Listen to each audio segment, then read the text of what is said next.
Guys, તો આજે આપણા જોડે છે દિલીપ કુમાર, જે બહુ જ જોરદાર કલાકાર છે. તો એ કંઈક કહેવા માગશે. નમસ્કાર, મારું નામ દિલીપ કુમાર, લુકલાઇક દિલીપ કુમાર, પેસ ઓફ બોલિવૂડ. હું અમદાવાદનો વતની છું, કામ કરું છું મુંબઈમાં. આજે એક સુંદર મજાનો અવસર મળ્યો મને. દહેગામના કોલેજ હોલની અંદર એક સેમિનાર હતો, જેમાં આગળ મેકઅપ અને હેર કટિંગનો સેમિનાર હતો.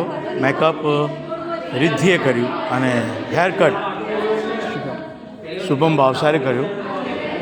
એક વાત હું તમને કહેવા માગીશ કે મેં આ ફિલ્મમાં 38 વર્ષ કાઢ્યા, પણ 38 વર્ષમાં પહેલી વખત હું જોઈ રહ્યો છું કે આટલી નાની ઉંમરનો એક આર્ટિસ્ટ સ્ટેજમાં આટલું આસાનીથી, સરળતાથી અને સુંદરતાથી કામ કરી અને નાની નાની બારીક વસ્તુઓ લોકો સુધી પહોંચાડે. અને એની બાજુમાં દિગ્ગજ હેર કટર હતા, જેણે ઘણા બધા સેમિનાર કર્યા છે.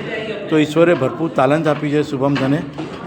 હું ઈશ્વર, માતાજી, ભગવાન જે બી શક્તિ છે એને નમન કરીશ અને માગીશ તારા માટે કે તારી હુનરમાં વધારો થાય. દિવસે દિવસે તું સારા મોટા મોટા સેમિનાર કર અને તારી પાસે એક સમય એવો આવે કે કદાચ તારા ઘરની અંદર ફંક્શન હોય તો તું ઘર માટે પણ સમય ના કાઢે અને તારા વ્યવસાયમાં બિઝી રહે, લોકોને તારું નોલેજ પૂરું પાડ અને લોકોનો લખલૂટ પ્રેમ તને મળતો રહે. આ પહેલો શો છે, પણ ઉમ્મીદ કરું કે જ્યારે મોટા મોટા શોમાં હું ત્યારે સ્ટેજ પર હું તને જ નિહાળું. God bless you. શુભમને લાઇક કરજો, શેર કરજો, જ્યારે વિડીયો નાખે તેની ચેનલને તમને સબસ્ક્રાઈબ કરજો. ધન્યવાદ.